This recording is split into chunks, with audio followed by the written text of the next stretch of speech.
بسم الله الرحمن الرحيم. الرحمن علم القرآن.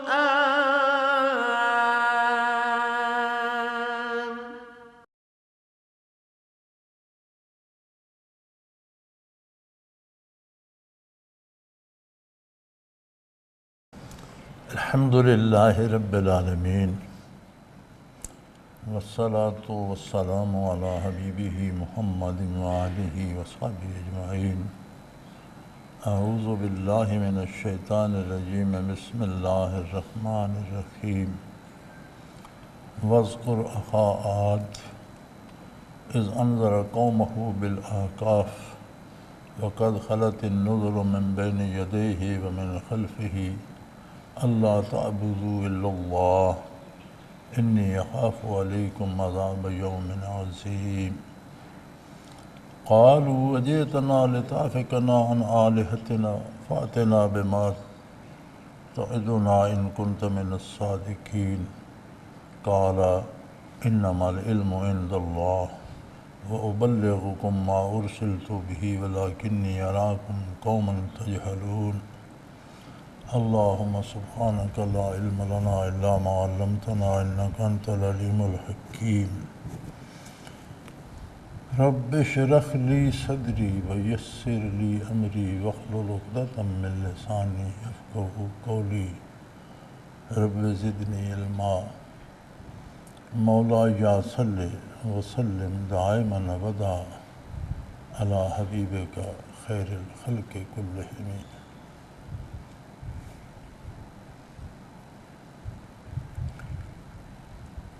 فرمایا عاد کا ذکر کیجئے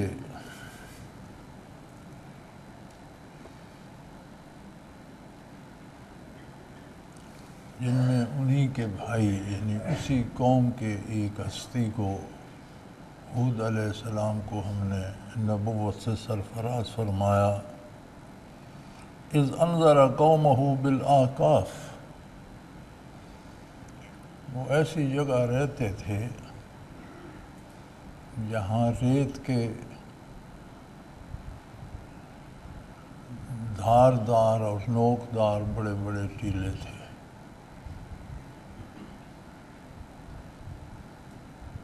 صحرا سارے ہی مشکل ہوتے ہیں، سخت گرم ہوتے ہیں، پانی کی کمی ہوتی ہے، میلوں تک پانی نہیں ملتا. لیکن جہاں ریت کے نوکدار اور دھاردار ٹیلے بن جاتے ہیں وہ سب سے خطرناک صحرا ہوتا ہے.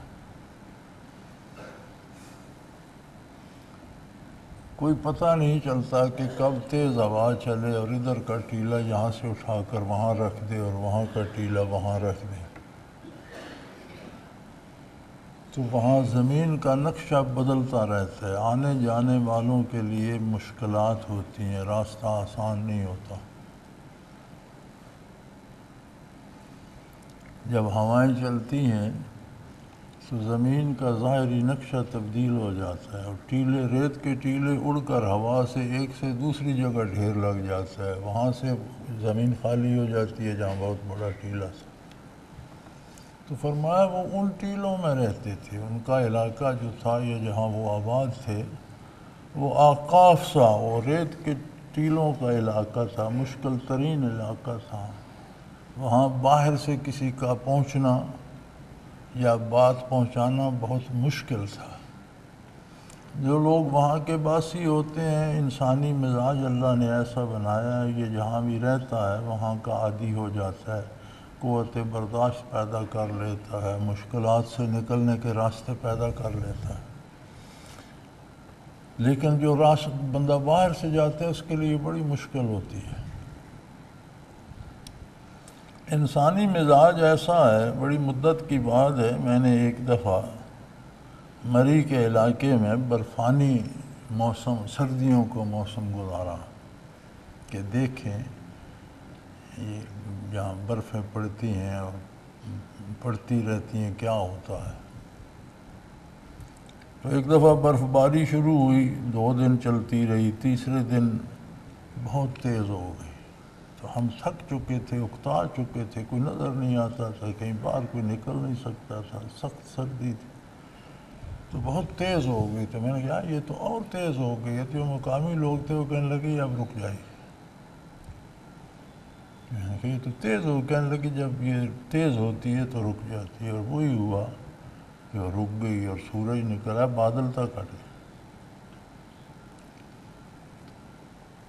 تو ہم راتوں کو بھی گرم جرابوں کے 2 جوڑے پہن کر بستروں میں گھستے تھے، اس کے باوجود ہمارے پاؤں میں سوزش آ گئی تھی، سوج گئے تھے۔ تو میں نے دیکھا چھوٹے چھوٹے بچے 8 7 10 سال کے، وہ چیڑ کا ایک پھل ہوتا ہے، وہ بڑی جلدی آگ پکڑتا ہے، وہ اتنے اتنے ہوتے ہیں، بڑا ہلکا سا بوری بھری جاتی ہے۔ تو مقامی لڑکے 8 10 سال کے وہ بوریاں سے بھر کے اس کی اٹھائے پھرتے تھے، بیچ رہے تھے۔ لوگ آگ جلانے کے لیے وہ لیتے ہیں، کوئلے بھی جلانے ہو تو نیچے وہ جوڑ دیے، اوپر کوئلے انگیٹھی میں جوڑ دیے، اس کو ایک ماچس سے وہ تیل کی طرح آگ پکڑ لیتے،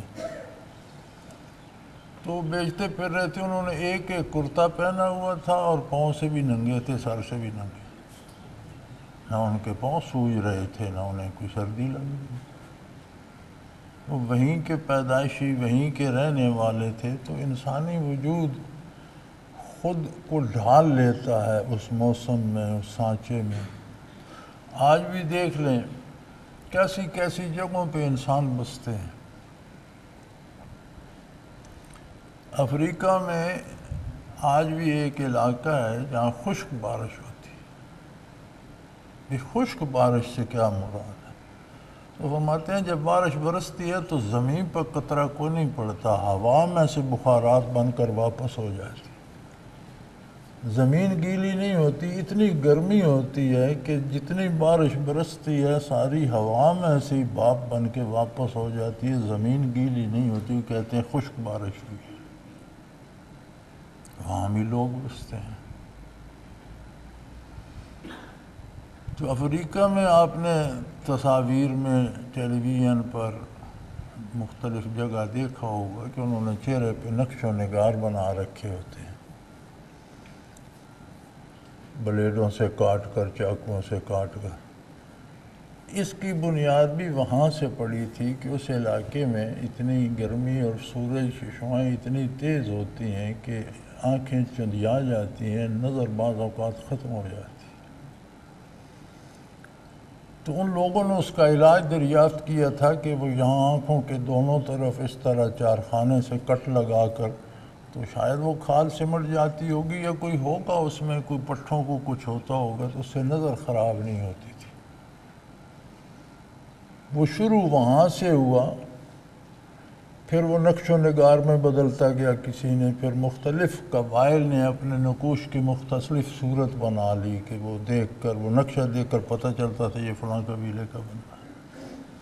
تو جہاں انسان بستا ہے وہ خود تو وہاں کا کچھ نہ کچھ علاج ڈھونڈ لیتا ہے، اس کا بدن اس کا عادی ہو جاتا ہے، اس کا مزاج ماحول کا عادی ہو جاتا ہے، لیکن باہر سے جا کر کسی کے لیے انہیں کوئی بات پہنچانا محال ہو جاتا ہے۔ تو فرمایا یہ ایسی جگہ رہتے تھے جو آکاف ریت کے ٹیلوں، نوکدار خاردار ٹیلوں کو، ریت جب اڑ کر ٹیلا بنتا ہے تو تیز ہوا ہو تو بعض اوقات اس کے اس طرح کنارے بنتے ہیں ٹیلے کے جیسے چاقو کی دھار ہوتی ہے، انہیں آکافیہ کہتے ہیں۔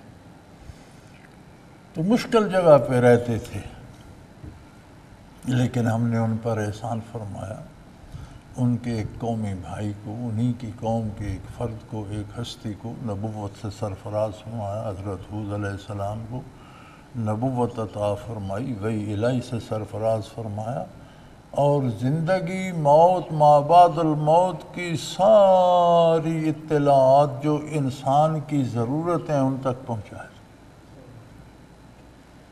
مادی زندگی کے اسباب جس طرح ان تک ہم پہنچاتے تھے، ان مشکل جگہوں پر وہ پانی بھی پیتے تھے، وہ کھانا بھی کھاتے تھے، وہ لباس بھی پہنتے تھے، اولاد بھی پالتے تھے، بیماروں کا علاج بھی، کہ ضروریات زندگی ہم وہاں بھی انہیں مہیا کرتے تھے۔ جس طرح مادی زندگی کے اسباب مہیا کرتے تھے، اسی طرح روحانی تربیت کا بھی اعلیٰ ترین جو سبب تھا، یعنی نور نبوت، وہ ہم نے حود علیہ السلام کو عطا فرمایا۔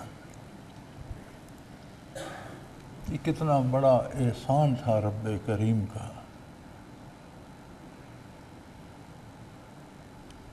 یہ باتیں اللہ کریم کیوں یاد دلاتی؟ قرآن تو نصیحت کی، ہدایت کی، رہنمائی کی کتاب ہے، اس کو تاریخ سے کیا دلچسپی؟ قرآن یہ بتانا چاہتا ہے کہ آپ بھی اپنا ماحول دیکھیں، آپ بھی اپنے ارد گرد دیکھیں، آپ بھی اپنا زمانہ دیکھیں۔ کیا اس عہد میں، اس دور میں، جب آپ کے سارے ذرائع ابلاغ بھی فحاشی پھیلانے پہ لگے ہوئے ہیں، جب کہ آپ کے بازاروں سے دیانت و امانت اٹھ چکی ہے، آپ کی عدالتیں ہیں ان میں انصاف نہیں ہے، آپ کے کاروبار ہیں ان میں چور بازاری ہے، آپ جس طرف منہ کرتے ہیں، جس سے جو بددیانتی ہو سکتی ہے وہ کر رہے، اس ماحول میں نور ہدایت کہاں سے آئے گا؟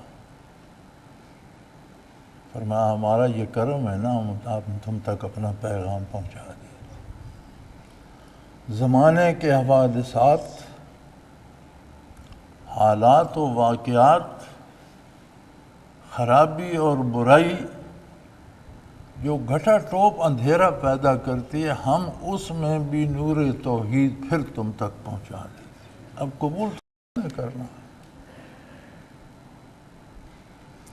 جہاں اس قدر ممانعات اور رکاوٹیں ہیں، وہاں ہر لمحے اذان کی صدا بھی بلند ہو رہی ہے، چپے چپے پر، زمین کے چپے چپے پر قرآن کی تلاوت ہو رہی ہے، تفسیر بیان ہو رہی ہے، ذکر کیا جا رہا ہے۔ تو مثال دی جاتی ہے کہ ان کا ماحول مشکل تھا، ان کے حالات زمینی مشکل تھے، علاقہ مشکل تھا، تمہارا ماحول مشکل ہو گیا،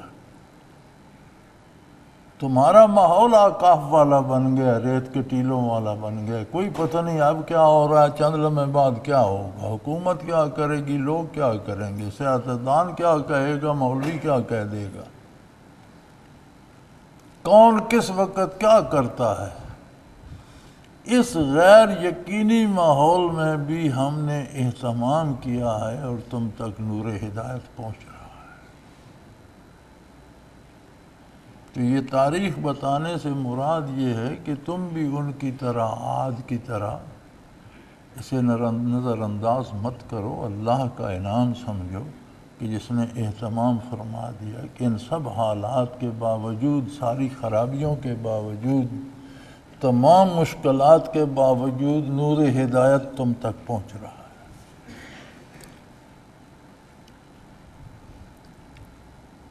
انہوں نے بھی اپنی قوم کو اس بات سے خبردار کیا۔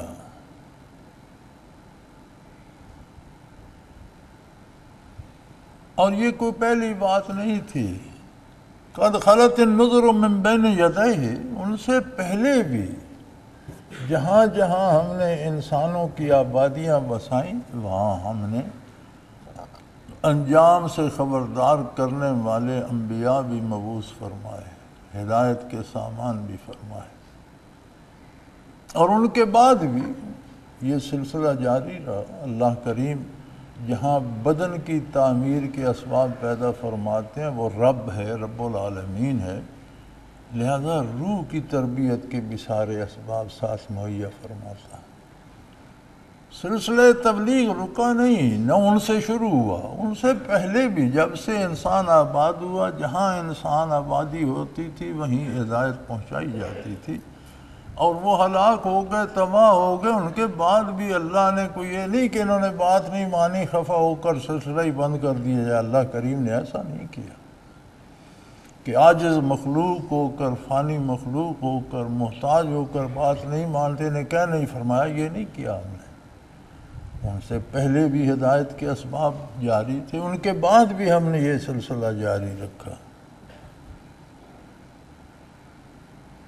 وہ کیا تھا؟ سارے دین کی بنیاد کیا تھی؟ کیا نئی بات تھی جو اللہ کے نبی، اللہ کے رسول، اللہ کا دین کہتا تھا اور لوگ نہیں مانتے تھے؟ وہ تھی اللہ تعبدوا الا اللہ، اللہ کے علاوہ کسی کی عبادت نہ کرو۔ عبادت ہوتی ہے غیر مشروط اطاعت۔ ہم نے تو عبادت کو مختص کر دیا نا نماز روزے کے لیے۔ ہر کام عبادت ہے جب وہ اللہ کے حکم کے مطابق ہو۔ دنیا کا کوئی ایسا کام نہیں ہے، یا اطاعت ہے یا نافرمانی ہے، جس کام میں اطاعت ہے وہ عبادت ہے۔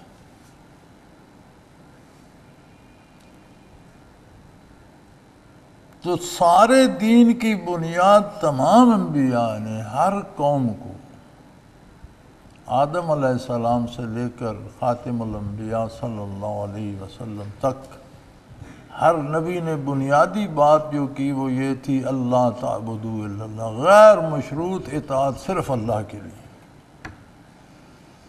باقی کسی کی بات تب مانی جائے گی وہ اللہ کے دین اور ضابطے کے اندر ہوگی، اس کے باہر ہوگی تو بات اللہ کی مانی جائے گی، اس کی نہیں مانی۔ اور اگر اللہ کی نافرمانی کر کے غیر اللہ کی اطاعت کرو گے، انی اخاف علیکم عذاب یوم عظیم، تو مجھے خطرہ ہے، میں ڈرتا ہوں اس بات سے کہ بڑے دن کا عذاب تمہیں بھگتنا پڑے گا۔ ایک بڑا دن آ رہا ہے جب ساری انسانیت کو جمع کیا جائے گا، قیامت قائم ہوگی، یہ کرو فر دنیا رہ جائے گی، اعمال سامنے ہوں گے، تو اس دن بڑی مشکل بن جائے گی۔ بات اللہ کے نبی نے تو قیامت کی، آخرت کی، نتائج کی۔ انہوں نے جواب کیا دیا؟ قالوا اجئتنا لتافکنا عن آلہتنا، آپ اس لیے ہم میں آئے ہیں، اس لیے مبعوث ہوئے ہیں، آپ کی نبوت کا یہ منصب ہے کہ ہمیں ہمارے معبودان باطلہ سے روک دو۔ بھئی ہمارا باپ دادا ان کی پوجا کرتا آیا ہے، ہم نے صدیوں سے انہیں سجا رکھا ہے، کروڑوں روپے خرچ کرتے ہیں، بڑے بڑے معابد بنا رکھے ہیں اور مندر بنا رکھے ہیں، اور انہیں سونے چاندی سے سجا رکھا ہے، ہیرے جواہرات ان پر نچھاور کرتے ہیں، اور یہ ہماری ساری مشکلات میں کام آتے ہیں، ہمیں روزی دے رہے ہیں، ہمیں رزق دے رہے ہیں، ہمیں صحت دے رہے ہیں، ہمیں اولاد دے رہے ہیں، یہ سب تو ہمیں انہی سے مل رہا ہے اور ہم ان کی عبادت کرتے ہیں۔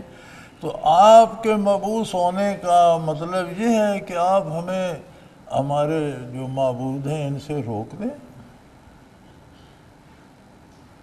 اگر ایسی بات ہے اور آپ کہتے ہیں کہ غیر اللہ کی پرستش سے آپ پر عذاب آ جائے گا اور قیامت کو، تو قیامت کو رہنے دیں، قیامت ہوگی تو دیکھا جائے گا۔ فاتنا بما توعدنا، اگر عذاب آنا ہے تو پھر لے آؤ، آج ہی لے آؤ، آج ہی قیامت قائم کر دو،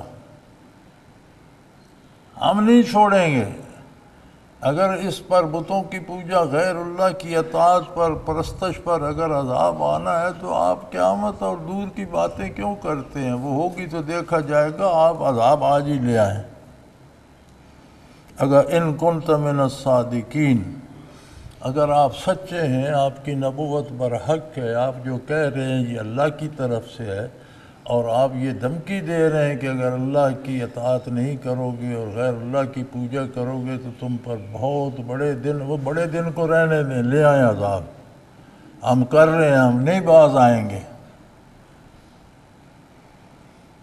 قال انما العلم عند اللہ، انہوں نے فرمایا بے وقوف ہو، قیامت کب قائم ہوگی، اس میں کیا ہوگا، کس پر کب عذاب آئے گا، یہ میرا کام نہیں ہے، یہ اللہ کا کام ہے، اور جس کا کام ہے اسے پتہ ہے کہ وہ کب واقع ہوگا، قیامت کب ہوگی، کیا ہوگا، حساب کے میرا کام نہیں ہے، یہ اللہ کا کام ہے۔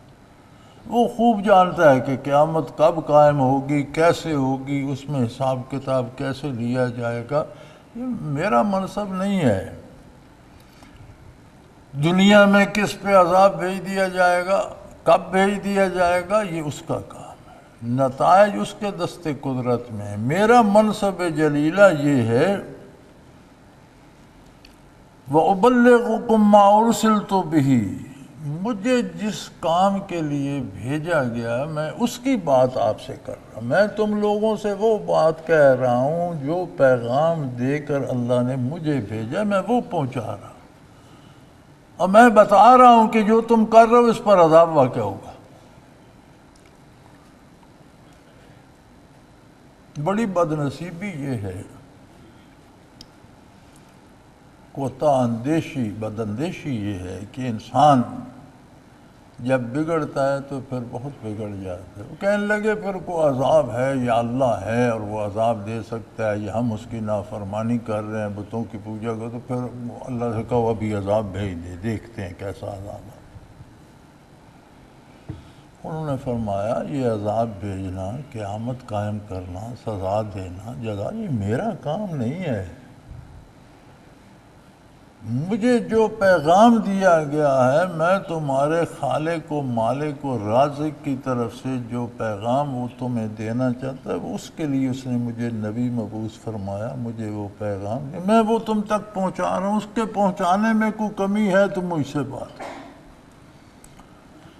مانو گے وہ اجر دے گا، نہیں مانو گے عذاب پاؤ گے، دنیا میں کب دے گا، آخرت میں، یہ اس کا کام ہے، مجھے علم نہیں ہے۔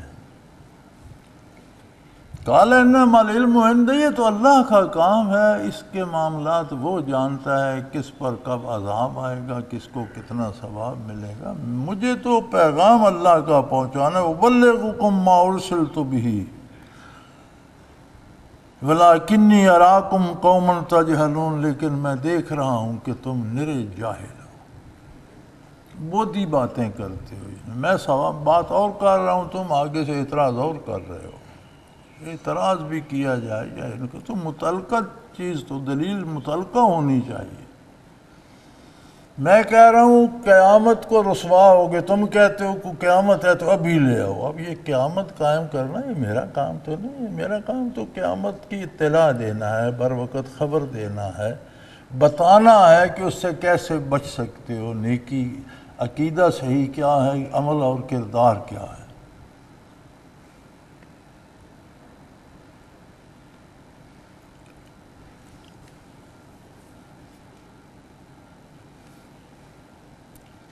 اہل مکہ نے بھی یہ کہا تھا، کفار کی عادت بن جاتی ہے، اور شیطان بڑی کوشش کرتا ہے کہ کفار کے جن کلمات پر اللہ کا غضب نازل ہوا، عین وہی کلمات لوگوں کی زبان پہ دوبارہ جاری کرے۔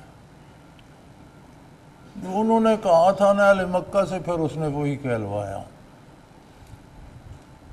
اور انہوں نے بیت اللہ کے پردے پکڑ کر کہا ان کان ھذا ھو الحق، یا اللہ جو یہ حضرت محمد صلی اللہ علیہ وسلم کہتے ہیں اگر یہ حق ہے، سچائی ہے، صداقت ہے، تو ہم پر عذاب نازل فرما یا ہم پر پتھر برسا دے۔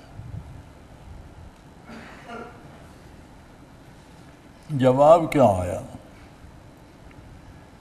فرمایا ما کان اللہ لیعذبہم وانت فیہم، میرے حبیب آپ جس شہر میں، جس قوم میں، جس ملک میں بستے ہوں، اللہ کو زیب نہیں دیتا کہ وہاں عذاب نازل کرے۔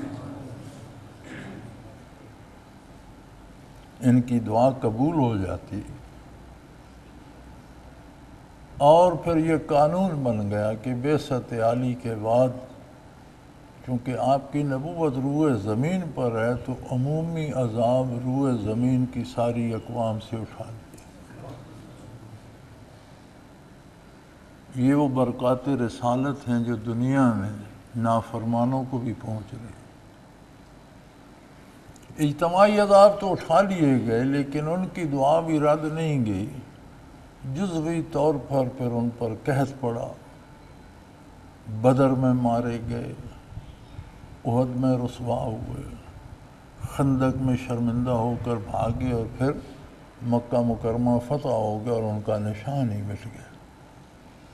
لیکن وہ اجتماعی عذاب کے قوم کی قوم غرق ہو جائے یا پتھر برسیں یا آگ برسے، وہ نہیں ہوا۔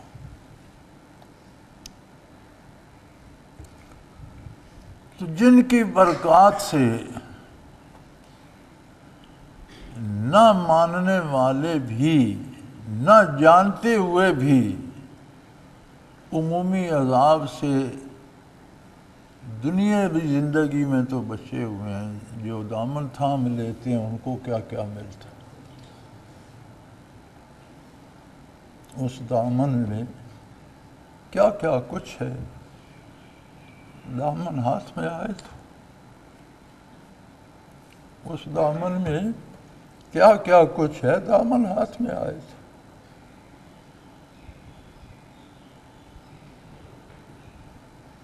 چنانچہ انہوں نے دیکھا کہ بہت بڑا بادل اٹھ رہا ہے، تو صحرا میں تو بارش بڑی کم ہوتی ہے، اتنا بڑا بادل، تو وہ بڑے خوش ہوئے۔ فَلَمَّا رَأَوْهُ عَارِضًا مُسْتَقْبِلَ أَوْدِيَتِهِمْ، جب ان کی وادیوں کی طرف اور اس صحرا اور ان پہاڑوں اور گھاٹیوں کی طرف وہ ایک اندھیر سا بڑا سنوں کا بہت بڑا بادل اٹھا ہے، بہت بڑی بارش ہوگی، ملک خوشحال ہوگا، پانی برسے گا اور فصلیں ہوں گی، پھل ہوں گے، یہ ہمیں عذاب سے ڈرا رہے ہیں، ہم پر تو اور ہمارے موجیں ہو رہی ہیں۔ قالوا هذا عارض ممطرنا، کہنے لگے یہ بادل تو ہمیں نہال کا، یہ برسے گا تو بس موج ہی موج ہو جائے گی، دولت ہی دولت ہو جائے گی۔ اللہ کریم فرماتے ہیں بل هو ما استعجلتم به، بادل نہیں ہے، یہ تمہاری اللہ نے سن لی ہے۔ تم جو کہتے تھے نا کہ قیامت کو تو پتہ نہیں کب ہوگی، اب یہ عذاب لے آؤ، یہ وہی ہے جو تم مانگ رہے تھے، تم نے جس کی جلدی کی تھی نا، یہ وہ آ رہا ہے۔ ریحٌ فیہا عذاب علیم، یہ ایک آندھی ہے، طوفان ہے جس میں بڑا دردناک عذاب۔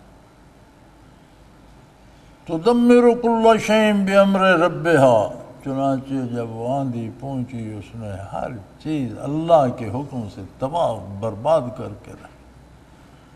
اتنی تیز ہوائیں تھیں کہ انسانوں کو اٹھا اٹھا کر پٹک پٹک کر پرخچے اڑا دی، جانور مر گئے، پرندے مر گئے، زمینی مخلوق جو اس علاقے میں تھی تباہ ہو گئی۔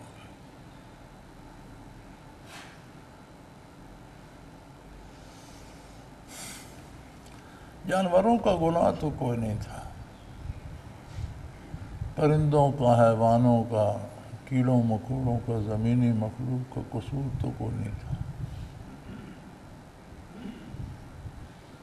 یہ سارے انسان سے وابستہ ہیں۔ خلق لکم ما فی الارض جمیعا، جو کچھ زمین پر ہے سب تمہاری خاطر پیدا کیا۔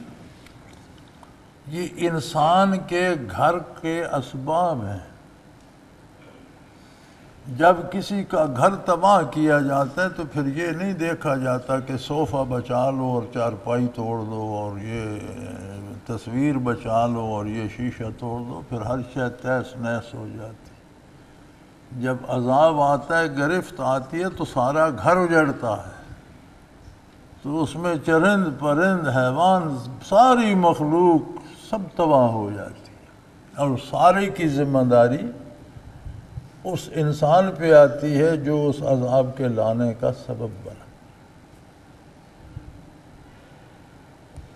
حضرت ابو ہریرہ رضی اللہ تعالیٰ عنہ سے ایک روایت منقول ہے، وہ کہا کرتے تھے، ان کا قول ہے کہ جنگل میں کسی چڑیا کے انڈے یا بچے اگر گیدڑ کھا جاتا ہے تو یہ بھی کسی بے نماز ہونے کی نحوست ہے۔ انسانی کردار متعلقہ مخلوق کو بھی خود اس پر تو جو اندھیر آتا ہے، جو تاریکی آتی ہے، جو ظلمت آتی ہے، دوسری مخلوق کو بھی متاثر کرتا ہے۔ تو فرمایا وہ تو ایک طوفان تھا جس میں دردناک عذاب تھا. تدمر کل شیء بامر، اللہ کے حکم سے ہر چیز کو تباہ برباد کر کے رکھ دی. فاصبحوا لا یری الا مساکنہم، اگلی صبح تک کوئی مکان اور کوئی کھنڈر کھڑے تھے، کوئی سانس لینے والا نہیں تھا، نہ کوئی انسان تھا نہ کوئی حیوان تھا، کوئی ذی روح نظر نہیں آتا تھا، لاشوں سے اٹے پڑے تھے، مکان بھی، صحن بھی، آبادیاں بھی، گاؤں بھی، شہر بھی مردوں سے اور لاشوں سے اٹے پڑے تھے، انسانوں کی، جانوروں کی، پرندوں کی، طرح طرح کی لاشیں بکھری پڑی تھیں. کذالک نجزی القوم المجرمین، جرائم کرنے والی قوموں کو اسی انجام سے دوچار ہونا پڑتا ہے، اور ان کو ہم ایسی ہی سزا دیتے ہیں.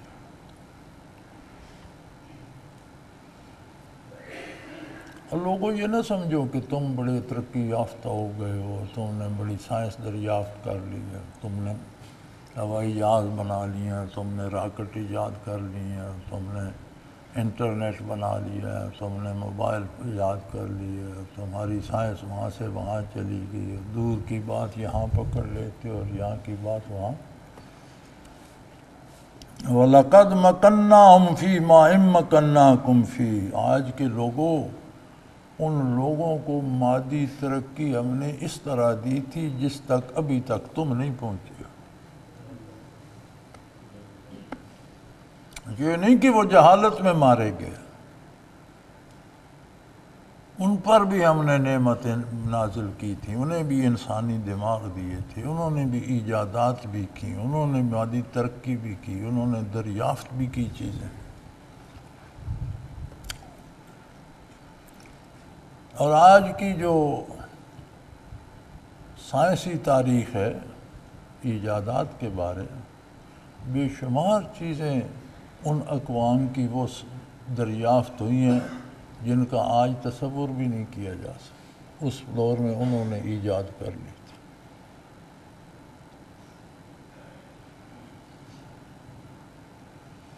فرمایا ان پہلی قوموں نے بھی بڑی مادی ترقی کی تھی، تو میں نے یہ نہ سمجھو کہ جنگلی اور جاہل تھے اور وہ بت پرستی میں رہے، نہیں، انہیں دنیاوی اور مادی ترقی نے اللہ سے گمراہ کر دیا تھا. اور انہیں ہم نے ایسی چیزیں دی تھیں اِمَّكَنَّاكُمْ، جو ابھی تک تمہیں نہیں ملی. تم سے آگے تھے وہ علوم ظاہری میں بھی. وَجَعَلْنَا لَهُمْ سَمْعًا، اور مادی ضرورتوں کے لیے انہیں ہم نے قوت سماعت بھی دی تھی، وَأَبْصَارًا، اور بصارت بھی دی تھی، اور وَأَفْئِدَةً، اسی طرح ان کے دل میں بھی لطیفہ قلب رکھا تھا، ان کے اندر بھی ایک نازک نورانی عالم امر کا حساس لطیفہ رکھا تھا. افیدہ، اندر دل کی گہرائی میں، اندر دل، جسے آج کی سائنس سیٹل ہارٹ کہتی ہے. ایک تو یہ گوشت کا لوتھڑا جو سارے بدن میں خون پمپ کرتا رہتا ہے، اس کے اندر ایک لطیفہ ربانی ہے جسے قرآن افیدہ کہتا ہے، اور آج کی سائنس سیٹل ہارٹ کہتی ہے. دل کے اندر ایک کوئی شے ہے، اور ہم نے یہ بھی انہیں دیا تھا. وہ بھی چاہتے تو انبیاء کی نبوت کے بعد سب سے اعلیٰ درجہ ہے صحابیت، وہ چاہتے تو صحابیت کا درجہ پا لیتے، وہ چاہتے تو وہ بھی ولایت اولیاء پا لیتے، وہ بھی اللہ کے مقرب بن سکتے تھے. ساری نعمتیں دی تھیں، لیکن وہ تو ایسے بدبخت تھے کہ انہیں نعمتوں کو لے کر دنیا میں الجھ گئے. جو زینہ ہماری بارگاہ تک آتا تھا وہ سیڑھی انہوں نے حصول دنیا کے لیے استعمال کر لی، اس کا رخ ہی بدل دیا. قوت سماعت، بصارت، حسیات کو بھی، کیفیات قلبی کو بھی حصول دنیا میں لگا دیا. لہذا فما اغنا عنہم سمعہم ولا ابصارہم، نہ ان کے پھر انہیں سماعت ان کے کام آئی نہ بصارت کام آئی۔ جس کام کے لیے تھی اس پر انہوں نے خرچ ہی نہیں کی، غلط جگہ پر خرچ کی، اس نے نقصان ہی دینا، پھر اس سے انہیں کوئی فائدہ، نہ سماعت سے فائدہ ہوا نہ بصارت سے فائدہ ہوا، ولا افئدتہم، اور نہ وہ لطیف قلب بھی ان کے کسی کام آ سکا۔ کام تو انہوں نے لینا تھا، تو انہوں نے بہت اعلیٰ چیز کو بڑے ادنیہ سودے پہ ضائع کر دیا۔ کوئی رتی برابر من شیئن، کوئی ذرا برابر ظاہری اور باطنی قوتیں جو ہم نے دی تھیں ان سے وہ فائدہ حاصل نہ کر سکے۔ کیوں؟ اذ کانوا یجحدون بآیات اللہ، جب انہوں نے اللہ کی آیات سے مقابلہ شروع کر دیا۔ کفر جہودی وہ ہوتا ہے کہ آدمی حقیقت کو سمجھ تو رہا ہوتا ہے، آخر انسان ہے، اس میں عقل ہے، بات سمجھ جاتا ہے لیکن مانتا نہیں۔ ایک واقعہ میں نے کئی دفعہ ذکر کیا ہے کہ ایک واقعہ ملتا ہے کہ ابو جہل پریشان بیٹھا تھا، اس کا کوئی بے تکلف دوست اس سے ملنے آیا تو بڑا پریشان بیٹھا تھا۔ اس نے کہا کیا بات ہے؟ اسے ابو الحکم بھی کہتے تھے، لقب تو اس کا ابو الحکم تھا۔ ابو جہل نبی کریم صلی اللہ علیہ وسلم نے اس کا نام رکھا کہ ابو الحکم نہیں، ابو جہل ہے، جہالت کا مرکز ہے، تو پھر وہ انعام اس کے گلے پڑ گیا۔ اس نے کہا ساری وادی پہ تمہارا حکم چلتا ہے، تم پریشان، جو تم چاہو ہو جاتے، تو پریشانی کس بات کی؟ کہنے لگا یار اس لڑکے نے پریشان کر دیا ہے۔ ایک بڑا اچھا ہمارا معاشرہ نظام چل رہا تھا، اس میں ہماری سرداری تھی، ہمارا حکم چلتا تھا، ہر کوئی ہمیں مانتا تھا، وہ سارا ہی گڑبڑا کے رکھ دیا ہے۔ تو اس دوست نے کہا بھی تمہارے کہنے پر تو کتنے لوگ قتل کر دیے گئے، تو ایک بندے کا کیا ہے، اس ایک کو بھی قتل کرا دو۔ تو وہ اسے کہتا ہے تم کیا سمجھتے ہو ہم نے کمی چھوڑی ہے؟ بھائی وہ اللہ کا رسول ہے، ہم اسے قتل نہیں کر سکتے، اللہ اس کی حفاظت کرتا ہے، ہم اللہ سے کیسے لڑیں؟ وہ اللہ کا نبی ہے، اللہ اس کی حفاظت کرتا ہے، ہم نے کوئی ہیلہ نہیں چھوڑا۔ تو وہ حیران ہو گیا، وہ کہنے لگا تمہیں پتہ ہے اللہ کا نبی ہے؟ تو اس نے کہا نبی نہ ہوتا تو کب کا نہ دنیا سے اٹھا دیا ہوتا ہم نے۔ تو کہنے لگا جب جانتے ہو ظالم تو پھر مان لو، پھر تو طریقہ یہ جب تمہیں پتہ ہے اللہ کا نبی ہے، اللہ اس کے ساتھ ہے، تو پھر مان لو۔ کہنے لگا مان تو لیں پر ہم تو زیرو ہو جائیں گے، ہماری تو حیثیت ختم ہو جائے گی، ہم تو پھر اس کے غلام ہو جائیں گے، ہمیں تو پھر اس کی بات ماننا ہوگی، ہماری کون سنے گا؟ پھر ہم کہاں گئے؟ مان لینے سے ہم نہیں رہتے۔ ابو جہل نے تو یہ فلسفہ بتا دیا تھا نا، ہم بتاتے نہیں ہیں۔ ہماری نافرمانی کا فلسفہ بھی یہی ہے کہ اللہ کا حکم تو ہے، نبی کا حکم بھی ہے، دین بھی ہے، لیکن میں جو کہتا ہوں وہ بھی تو ہونا چاہیے۔ ہر گناہ میں یہ جذبہ شامل ہے کہ میں ایسا چاہتا ہوں، کہیں زیادہ، کہیں ابو جہل میں بہت زیادہ ہوگا، ہم میں اس سے تھوڑا ہوگا، لیکن جب ہم نافرمانی کرتے ہیں اگلے دن کسی کا میں اقتباس پڑھ رہا تھا تو ان پر کسی نے سوال کیا کہ علماء بڑا واعظ کرتے ہیں اور بڑی کوشش کرتے ہیں تو اتنا اثر آؤٹ پٹ کوئی نہیں، لوگوں میں تبدیلی نہیں آتی تو اس اللہ کے بندے نے جواب دیا کہ ہمارا مولوی کہتا ہے اللہ کی مانو، اللہ عظیم ہے، اللہ کے نبی کا احسان مانو، اللہ کے نبی کے رسول کی اطاعت کرو، اچھی بات، لیکن کچھ میری بھی مانو۔ وہ کہتے ہیں جب میری پہ بات آتی ہے تو لوگ کھسک جاتے ہیں۔ پھر لوگ کہتے ہیں کہ تمہاری مانے تو ہم بھی تو کوئی حیثیت رکھتے ہیں، ہم اپنی مرضی بھی کریں۔ اس نے کہا اس لیے اصلاح نہیں ہوتی۔ اگر مولوی اسی بات پہ رہتا نا کہ اللہ اللہ کے رسول کی مانو تو شاید زیادہ لوگ مانتے۔ جب وہ کہتے ہیں نا اللہ کی عظمت ہے، نبی کی عظمت ہے، پر میں بھی، میری بھی کوئی حیثیت ہے، میری بھی مانو، تو اس وقت لوگ کہتے ہیں کہ تمہاری ماننے سے ہم خود تمہارے ہم عہد ہیں، تمہارے جیسے ہیں، تمہارے عہد کے لوگ کیوں مانے تمہارے۔ خیر یہ تو ضمنی بات آگے، ویسے ہوتا ایسا ہی ہے، خلوص سے بات کی جائے، درد دل سے بات کی جائے تو خالی نہیں جاتی، کوئی نہ کوئی اللہ کا بندہ ضرور اسے قبول کرتا ہے۔ تو فرمایا یہ ساری نعمتیں، حسیات مادی بھی اور روحانی بھی، جس طرح وہ مادی جسم کے لیے نعمتیں حاصل کر، اسی طرح روح کی تربیت اور مقامات علیٰ اور اعلیٰ مقامات اور قرب الہی پا سکتے تھے، وہ نہ یہ پا سکے نہ وہ پا سکے، وہ انہوں نے ویسے چھوڑ دیا۔ دنیا ان سے جب عذاب آیا تباہ ہو گئی، چھن گئی، نہ یہ رہا نہ وہ رہا، نہ کوئی سماعت کام آئی، نہ بصارت کام آئی، نہ روحانیت کام آئی، نہ دل کام آیا۔ کیوں؟ اذ کانوا یجحدون بآیات اللہ، اللہ کی آیات کا جانتے بوجھتے انکار کرتے تھے۔ وہ کہتے تھے ہے یہ اللہ کا حکم ہے پر میری بھی مانو نا، میری مانی جائے۔ یہ بات اللہ کو پسند نہیں، اس نے تباہ کر دیا۔ وَحَاقَ بِهِم مَّا كَانُوا بِهِ يَسْتَهْزِئُونَ، وہ اللہ کے عذابوں کا اور حساب کتاب کا اور مواخذے کا مذاق اڑایا کرتے تھے، جس کا مذاق اڑاتے تھے وہ ان کے گلے پڑ گئے۔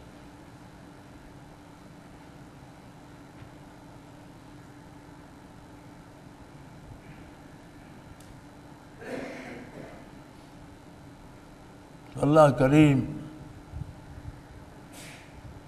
توفیق دے کہ انسان اس کی نعمتوں کو سمجھے، ان کی قدر کرے اور جس کام کے لیے اس نے عطا کی ہیں ان پر خرچ کرے۔ زبان اس نے گویائی کے لیے عطا کی ہے، اس سے اللہ کی تعریف بھی کرتا ہے، اللہ کے نبی پر درود بھی پڑھتا ہے، قرآن کی تلاوت بھی کرتا ہے، تسبیحات پڑھتا ہے، دعا دیتا ہے، نصیحت کرتا ہے۔ لیکن اگر انسان اختیار کر لے دوسرا راستہ تو پھر اسی سے جھوٹ بھی بولتا ہے، گالی بھی دیتا ہے، دھوکہ بھی کرتا ہے۔ ساری قوتوں کا یہی حال ہے، سماعت، بصارت، کیفیات قلبی اللہ نے حق کو قبول کرنے کے لیے دی ہیں، تو یہ کئی جرائم جمع ہو جاتے ہیں۔ صرف یہ نہیں کہ اللہ کی نافرمانی کی، اللہ کی دی ہوئی نعمتوں کو، ایک فوجی کو حکومت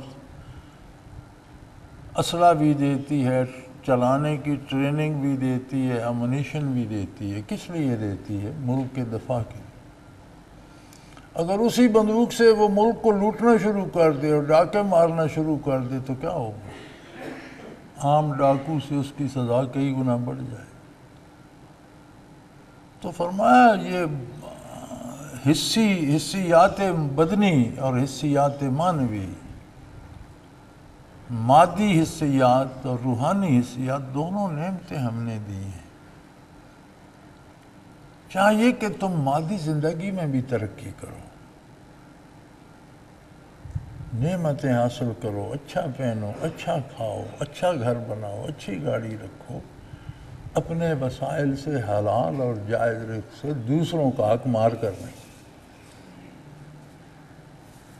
اسی طرح آخرت بھی بناؤ، خوبصورت بناؤ، جس طرح یہاں چاہتے ہو تمہارا گھر دوسروں سے اچھا ہو، اسی طرح وہاں بھی کوشش کرو تمہارا انجام دوسروں سے بہت اچھا ہو، تمہارا لباس وہاں بھی اچھا ہو، تمہاری رہائش وہاں بھی اچھی ہو، کیونکہ ہم نے دونوں قوتیں دے دی ہیں، مادی بھی اور حسی بھی، جسمانی بھی اور روحانی بھی، تو انہیں صحیح مال پہ استعمال کرو۔ اگر اسی اسلحے سے ڈاکے مارنا شروع کر دو گے تو پھر جو انجام ہے وہ دیکھو۔ آخر دعوانا ان الحمدللہ رب العالمین۔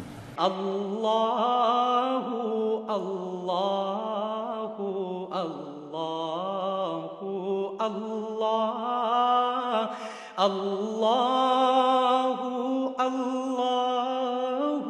اللہ اللہ۔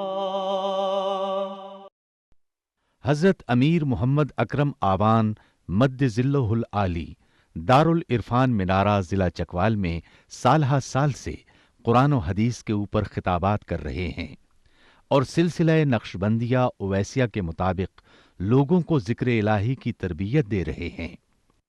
وہ قرآن پاک کی تفسیر ترتیب وار بیان کر رہے ہیں۔ تفسیر قرآن کو وہ موجودہ ملکی اور بین الاقوامی حالات کے مطابق بیان کرتے ہیں۔ موٹر وے سے کلر کہار کے انٹرچینج سے نکلتے ہوئے، کلر کہار کی جھیل سے ہوتے ہوئے، میانی، بوچھال اور نور پور سے گزرتے ہوئے دارالعرفان منارہ پہنچ سکتے ہیں۔ حضرت امیر محمد اکرم آوان نے بچیوں اور بچوں کی دینی اور دنیاوی تعلیم کے لیے سقارہ اکیڈمی کے نام سے ایک درسگاہ بھی قائم کی ہے، جس کا افتتاح ملک پاکستان کے صدر جنرل محمد ضیاء الحق نے اپنے دست مبارک سے کیا تھا۔ وہ تمام احباب جو اسلام کی طلب رکھتے ہیں ان سے گزارش ہے کہ دارالعرفان منارہ ضلع چکوال میں امیر محمد اکرم آوان صاحب کے خطابات سے مستفید ہوں۔ وہ ہر جمعے کو نماز سے پہلے بیان فرماتے ہیں۔ ہر ماہ کی پہلی اتوار کو ماہانہ اجتماع ہوتا ہے جس میں آپ خصوصی خطاب فرماتے ہیں اور پاکستان کے چاروں صوبوں سے احباب اس اجتماع میں شرکت کرتے ہیں۔ اس کے علاوہ یہاں سال میں 2 مرکزی اجتماعات بھی ہوتے ہیں، ایک رمضان المبارک میں اعتکاف کا اجتماع اور دوسرا جولائی اور اگست میں 40 دن کا اجتماع ہوتا ہے جس میں روحانی تربیت کی جاتی ہے۔ اپنا خون سیماب دے کر اتنا ہم کر جائیں گے، نام آقا کا چمن میں پھر رقم کر جائیں گے۔